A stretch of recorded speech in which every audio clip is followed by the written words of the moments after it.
우리는 가끔 겉모습만 보고 속을 판단하기 어려운 사실을 사람에게서도 경험하고 또 여러 어떤 삶의 어떤 과정 속에서도 그런 것을 우리가 깨달을 때가 있습니다. 예를 들어 우리가 좋은 과일을 사고 싶었는데 그래서 선택한 과일을 집에서 잘라 보니까 안은 이렇게 색깔은 좋은데 상처도 없는데 이미 상해 있는 경우를 보고 우리가 실망할 때가 있었습니다. 그래서 우리는 겉만 보고는 그 안의 상태를 사실 정확히 알 수가 없는 거예요. 예수님은 사람의 신앙에도 이런 문제가 있을 수 있다고 말씀하셨어요. 겉으로 보이기는 경건해 보입니다. 그러나 그 속은 하나님 앞에서 그렇지 않은 거예요. 열심을 내는 사람의 마음에는 하나님을 향한 깊은 사랑도 있지만 어떤 종교적인 열심은 그렇지 않다는 거예요. 자기를 위한 덕을 세우는 거지 하나님과는 전혀 관계없는 그런 신앙도 있습니다. 사람들의 눈에는 그런 신앙이 좋아 보일지라도 하나님은 우리의 마음의 중심을 보신다라는 거죠. 예수님 시대에도 바로 그런 사람들이 있었습니다. 가장 종교적으로 열심히 했던 바로 서기관들과 바리새인들이었어요.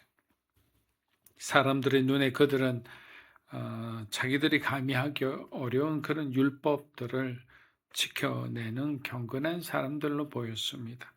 그러나 예수님은 그들의 신앙을 보시고 매우 강하게 말씀하셨어요. 마태복음 23장 25절에서 예수님이 이렇게 말씀하셨습니다. 너희에게 화가 있을 것이다. 율법학자와 바리새파 위선자들아, 너희가 잔과 접시의 겉은 깨끗이 잘 닦으면서 그 안은 욕심과 방탕으로 가득 차 있구나. 예수님은 어렵게 복음을 설명하지 않으셨어요. 누구나 다 알 수 있는 말로 우리에게 우리 안에 있는 위선을 그대로 예수님은 고발하신 거죠. 오늘 우리가 함께 묵상하려는 말씀도 바로 이 문제를 다룹니다. 겉과 속이 다른 믿음이에요. 예수님은 겉으로 보이는 어떤 종교적인 모습이 아니라 하나님 앞에서 정말 정직하고 진실한 마음을 요구하시죠. 그렇다면 우리의 믿음은 어떻습니까? 우리의 신앙은 겉과 속이 같은 믿음이라고 생각하십니까?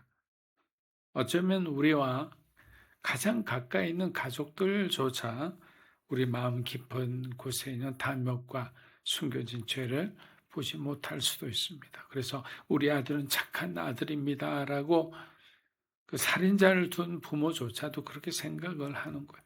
부모의 정도 있지만 내 아들은 그럴 사람이 아닙니다라고 하는데 그 아들이 그런 잘못을 저지를 수도 있다는 거예요.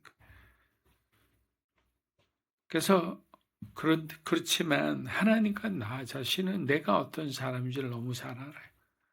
그래서 홀로 있을 때는 그 죄 때문에 너무나 외롭고 너무나 가슴 아픈 거예요. 그래서 오늘 이 말씀은 누구를 정죄하기 위한 말씀이 아니에요. 오히려 우리를 향해 하나님께서 돌이키라고 부르시는 회복의 말씀인 거예요. 주님은 우리의 겉모습만 좋게 바뀌기를 원하시는 것이 아니라 우리의 마음이 오늘보다 내일보다 그 다음날 하나님 앞에 더 정직해지고 더 성실하기를 원하시는 거예요. 자, 오늘 26절, 27절 다시 한번 읽어보겠습니다. 눈먼 바리새파 사람들아, 먼저 잔속을 깨끗이 닦, 그래야 그것도 깨끗해질 것이다. 너희에게 화가 있을 것이다. 율법학자와 바리새파 위선자들아, 너희는 하얗게 칠한 무덤과 같다. 끝은 그럴듯해 보이지만 속은 죽은 사람의 뼈와 온갖 더러운 것들로 가득 차 있다. 자, 여기서 예수님은 두 가지 비유를 사용하십니다. 하나는 잔과 대접의 비유고 또 하나는 회칠한 무덤의 비유입니다. 먼저 예수님은 잔의 비유를 말씀하십니다. 그치 깨끗해야 보기도 좋기 때문입니다. 그래서 주로 어머님들이 그릇이나 잔을 굉장히 귀하게 여기시잖아요. 그래서 깨끗한 행주로 안도 닦고 겉으로 닦고 이래서 이렇게 진열해 놓기도 하고 손님들이 오면 가장 귀한 잔을 내어서 대접하기도 합니다. 그러나 예수님은 전혀 다른 말씀을 하시죠. 금만 닦고 번지르하게 보이는 그 사람들에게 너희의 잔속을 먼저 깨끗하게 하라.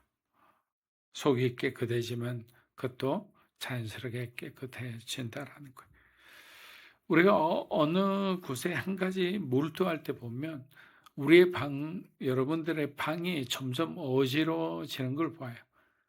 처음에는 어지러워서 짜증을 부리다가도 어떨 때는 그것을 정리할 힘도 없어서 그냥 방치하다 보면 한 일주일 이상 되면 그냥 난장판이 되어 있는 걸 보는 거예요. 그래서 어떤 분이 말씀하셨듯이 우리의 방에 있는 모습이 지금 우리 마음의 모습을 보여준다라는 거예요. 그 정도로 혼란하고 정돈이 되어 있지 않다는 거예요. 이 말씀은 우리의 신앙의 본질이 과연 어디에서 나오는지를 예수님께서 이 비유의 말씀을 통해 주고 계시는 거예요. 하나님이 원하시는 변화는 말씀드린 대로 겉모습이 아니라 우리 마음의 본질의 변화에 있는 거예요.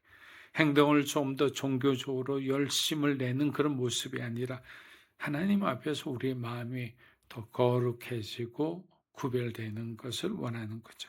그래서 예수님은 더 강한 비유를 말씀하셨어요. 바로 회칠한 무덤입니다. 당시 유대인들은 사람들이 무덤을 밟지 않도록 하기 위해서 무덤을 하얗게 칠했어요. 여기가 무덤이니까 이 근처에 오지 마세요라는 거예요. 멀리서 보면 깨끗이 잘 정돈된 무덤처럼 보였어요. 근데 그 안에 예수님 뭐라고 말씀하셨어요? 그 안에는 사람의 뼈와 부패된 것들이 있다라는 것을 보였어요. 예수님 바로 이 비유를 통해 바리새인들의 그 위선적인 신앙을 그대로 보여주신 거예요. 겉으로는 경건해 보여야 누구도 존경할 만한 삶을 살지만 하나님이 보시기에는 거기는 회칠한 무덤과 같은 거예요. 안에는 부패했고 썩었고 탐욕에 가득했고 어떤 순례객들이 바치는 그 세금들 환전세금 이 모든 것의 입구는 바로 이 종교 지도자들이 갖고 있었던 거예요. 하나님 앞에서 중요한 것은 겉으로 보이는 종교적인 모습이 아니라 마음의 중심인 거예요.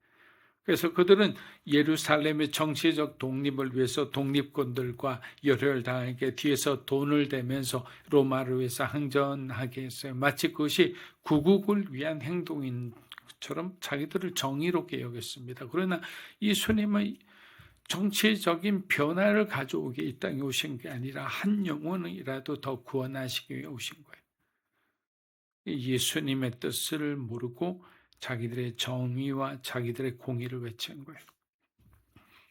사람들 앞에 하나님 앞에 인정받기 위해 내가 아닌 모습으로 사는 것이 아니라 성령이 매일매일 주시는 그 감동대로 살아가는 것이 오늘 날 살아가는 진정한 그리스도인이 아닐까 생각해 봅니다.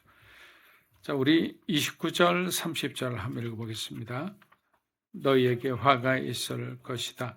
율법학자와 바리새파 위선자들아 너희는 예언자들의 무덤을 받들고 의인들을 기념비를 꾸미면서 만일 우리가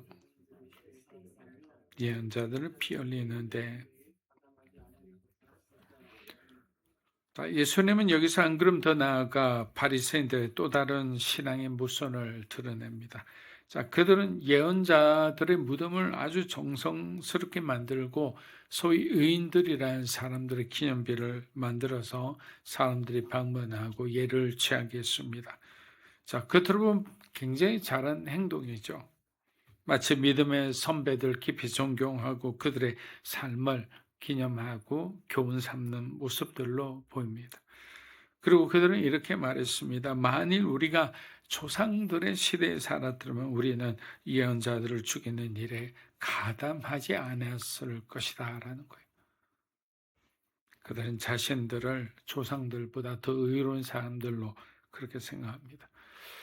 여러분 지금은 우리가 3.1절을 생각하면 항일운동에 그 독립군에 살아가면서 그 배고프고 힘든 그 어떤 이국 땅에서 독립운동을 하는 사람으로 나는 살았을 거다. 의로운 마음을 가지는 분들이 많아요. 그런데 막상 총칼이 그냥 가족을 겨누고 나뿐만 아니라 사랑하는 우리 자녀들이 죽음에 처한다라면 사실 쉽게 그렇게 말을 하기 어려운 거예요. 근데 이 사람들은 자기들이 마치 그 당시에 있었으면 그렇게 살지 않았을 거라고 말하는 거예요. 그러나 예수님은 그들의 말을 전혀 다르게 보셨습니다. 그들이 존경한다고 말하는 그 예언자들이 전했던 메시아를 지금 그들은 받아들이고 있지 않았기 때문에 그들의 말에는 너무나 큰 모순이 있었던 거예요. 예언자들도 받아들이지 않았을 뿐만 아니라 하나님이신 그들의 메시아를 그들 정면으로 거부하고 있었기 때문에 사람은 과거의 믿음의 사람들 존경하는 일은 얼마든지 할 수 있어요. 그러나 하나님께서 지금 우리에게 말씀하실 때 지금 당장 내 것을 내려두고 포기하고 그 말씀에 순종하는 것은 전혀 다른 문제라는 거예요. 그것을 예수님은 하나의 예로 부자 청년의 예로 우리에게 보여주신 거예요. 세상에서는 모든 것이 모범인 청년이고 부러울 것이 없는 정말 모든 스펙이 좋은 그런 청년이었지만 예수님의 말씀 앞에서 자신을 내려놓는 일은 자기엔 전혀 다른 문제였던 거예요. 결국 예수님은 바리새인들의 신앙이 과거를 기념하는 종교적인 모습은 있었지만 하나님께서 지금 행하시는 일에 대해서는 마음을 열지 않는 그런 회칠한 신앙이라는 것을 밝히고 계신 거예요. 자, 우리 마지막 37에서 39절 우리 한번 읽어보겠습니다.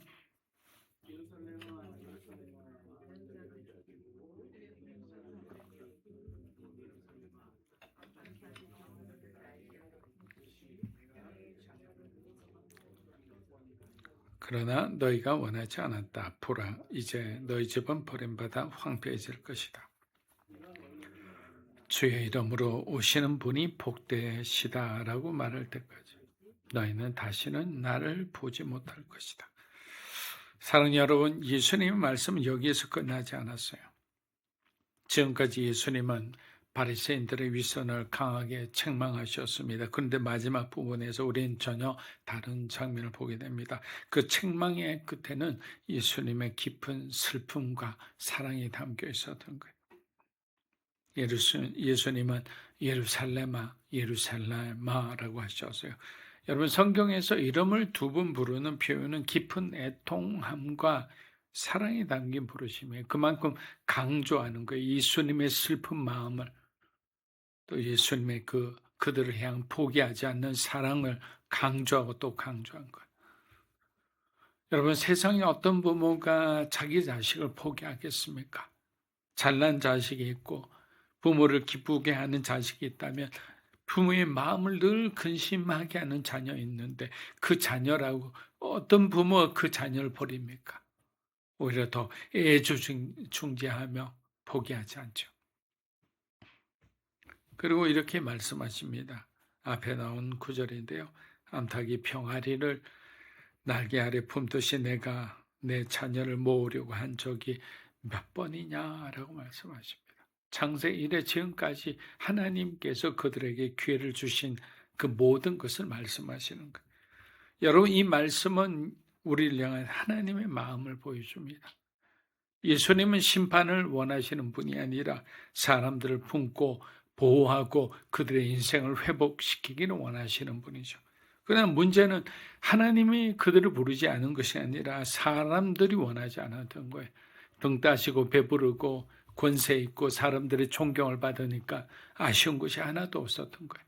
그래서 우리가 쓰러지고 넘어지고 바닥이 드러날 때 비로소 우리에게는 한 번밖에 없다는 것을 알고 통곡하고 정말 예전에 우리가 많이 불렀던 전부여 의지할 것 없어서 하나님께 온다는 그 찬송가처럼 그렇게 되는 거예요. 여기서 우리는 극과 속이 다른 믿음의 가장 깊은 문제를 봅니다. 그것은 단순히 종교적인 위선의 문제가 아니라 하나님의 부르심을 거부하는 마음이에요. 상처 있는 분들은 또 교회에서 시험 들어 나간 분들은 한동안 이런 것을 거부합니다. 사람들의 문제를 마치 하나님께서 그것을 방치했다고 그렇게 생각하는 게 자기 편의적으로 생각해서 시험 들어서 그렇게 고난의 시간을 스스로 자초하는 분들도 있습니다. 사랑하는 여러분, 주님은 오늘도 저와 여러분을 부르고 계십니다. 우리를 정죄하기 위해서가 아니라 우리를 품기 위해서입니다. 그래서 오늘도 주님의 부르심에 순종하며 오늘보다 더 내일이 더 나은 믿음, 더 나은 우리의 순종이 되시기를 축복합니다. 기도하겠습니다. 이제는 우리 주 예수 그리스도의 은혜와 하나님 아버지의 크고 놀라우신 사랑과 성령님의 감동, 교통하심의 역사가 위선적인 신앙, 무선적인 신앙이 아니라 하나님을 사랑하고 그 주님의 뜻을 따라 믿음으로 순종하며 살아가기 원하는 사랑하는 믿음으로 사는 교회 성도 한 분 한 분의 삶과 이 자리에 계신 하나님의 거룩한 백성들을 위해 영상으로 예배드리는 주님의 귀한 동역자 위에 이 나라 민족과 한국 교회와 우리 선교사님 위에 이제로부터 영원토록 함께 하시기를 간절히 축원하옵나이다. 아멘.